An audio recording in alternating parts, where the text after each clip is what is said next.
Perjalanan untuk menunaikan ibadah haji masyarakat Indonesia itu ternyata sudah berlangsung jauh sebelum era penjajahan Belanda. Tapi tahu nggak siapa orang pertama Indonesia yang menunaikan ibadah haji atau rukun Islam yang kelima ini? Ini dalam sebuah naskah cerita Parahyangan, naskah kuno berbahasa Sunda, menuliskan bahwa orang pertama yang menunaikan ibadah haji ini adalah orang Sunda, yaitu... Assalamualaikum kawan-kawan, selamat datang kembali di channel aku dan terima kasih sudah klik video ini. Jadi hari ini tuh aku akan membahas tentang orang Indonesia yang pertama kali naik haji. Itu siapa, guys? Nah, kita akan bahas di sini. Jadi siapkan posisi terenak kalian dan ini dia ceritanya.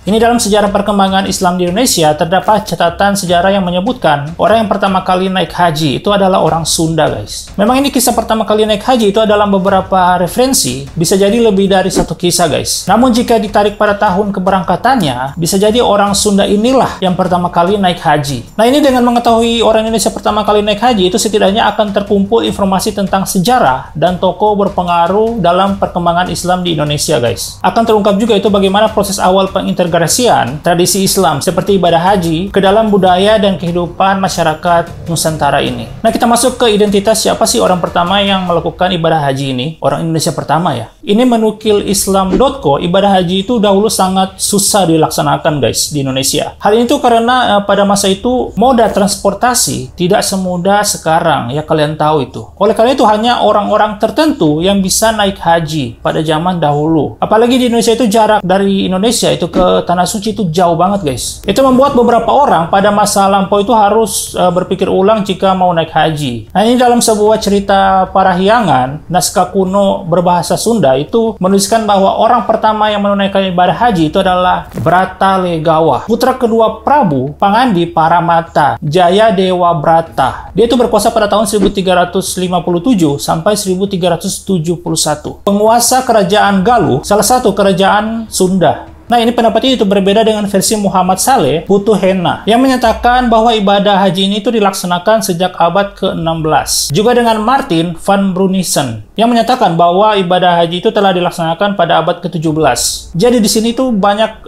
perbedaan pendapat, guys. Nah, menurut Martin van Brunissen ini, model transportasi yang pertama kali digunakan itu adalah kapal layar. Yang sebelumnya itu akhirnya berganti menjadi kapal api hingga akhirnya itu pesawat terbang seiring itu berkembangnya teknologi. Nah, pada masa kapal layar itu menjadi moda transportasi utama untuk pergi ke Tanah Suci, guys. Berapa bulan ya sampai sana? Nah, umat Islam itu tidak harus menempuh perjalanan yang panjang hingga berbulan-bulan, melainkan mereka itu juga dihantui rasa takut, guys. Rasa takut atas bahaya yang mengancam mereka. Mereka itu harus bertaruh nyawa demi berangkat haji. Nah, mengapa hal tersebut terjadi? Jadi, Van Brunissen itu menjelaskan bahwa perjalanan menggunakan kapal layar itu sangat bergantung banget pada cuaca, guys. Kapal layar yang digunakan itu bukan kapal layar yang khusus penumpang, tetapi kapal para pedagang yang berlabuh di Indonesia. Jadi kebetulan mereka itu singgah di Indonesia, mereka mau balik lagi ke Tanah Suci itu bawa para jamaah haji, guys. Nah, ini sehingga para calon jamaah haji itu seringkali berpindah-pindah dari satu kapal ke kapal lain. Mereka yang berasal dari berbagai daerah akan berlayar menuju Aceh sebagai pelabuhan yang paling ujung di Indonesia. Nah, di Aceh itu mereka menantikan kapal yang menuju ke India sebelum akhirnya berpindah ke kapal yang menuju ke Yaman, atau ada juga yang langsung ke Jeddah. Jadi mereka itu dari kapal ke kapal. Kalian bisa bayangin lah. Nah, selama pelayaran yang panjang itu, seringkali kapal yang ditumpangi itu harus berhadapan dengan cuaca yang buruk, guys. Karena pada saat itu kita tidak bisa memprediksi cuaca. Nah, tidak sedikit juga ada kapal yang akhirnya tenggelam bersama penumpangnya. Mereka yang selamat itu biasanya terdampar di pulau yang asing. Bayangin loh, guys. Jadi mereka naik haji,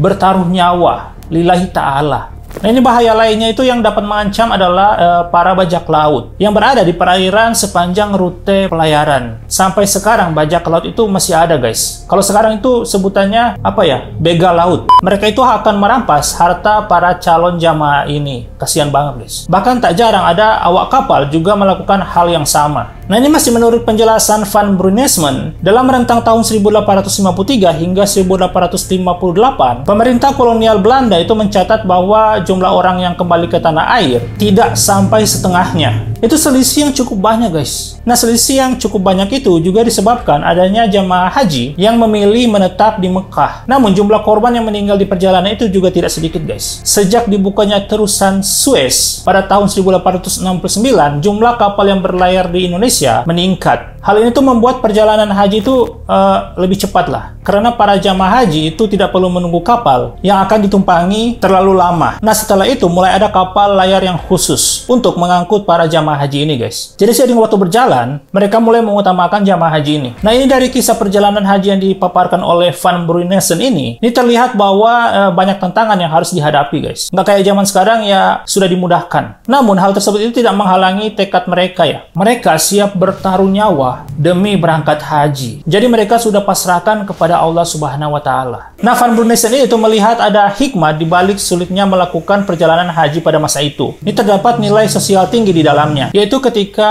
jamaah haji Indonesia ini mampu menjalin interaksi yang intens antara satu sama lain di Mekah. Ini haji menjadi ajang konsolidasi untuk melawan kolonial Belanda yang pada saat itu sedang menjajah Indonesia. Nah, saat ini itu umat Islam di Indonesia itu tidak menghadapi tantangan seperti itu lagi, guys. Karena moda transportasi pesawat terbang yang sudah tersedia dan mudah gitu. Tapi kekurangannya itu kita kalau misalkan daftar haji, kita harus nunggu beberapa puluh tahun ngantri, guys. Kita nggak tahu itu kita akan hidup berapa puluh tahun lagi. Tapi ada juga yang nggak ngantri, tapi ya lumayan lah bayarannya. Nah, mudah-mudahan itu kalian atau orang tua kalian atau keluarga kalian itu bisa berangkat haji dengan selamat, guys. Dan mudah-mudahan kita juga diberi kesempatan oleh Allah Subhanahu wa Ta'ala untuk berangkat haji, guys. Jadi sekarang kita sudah tahu siapa orang pertama Indonesia yang berangkat haji, yaitu Brata Legawa ini, guys. Oke kawan-kawan, terima kasih sudah menonton dan jangan lupa subscribe untuk mendapatkan video selanjutnya akan aku bahas di sini. Terima kasih kawan-kawan dan Assalamualaikum.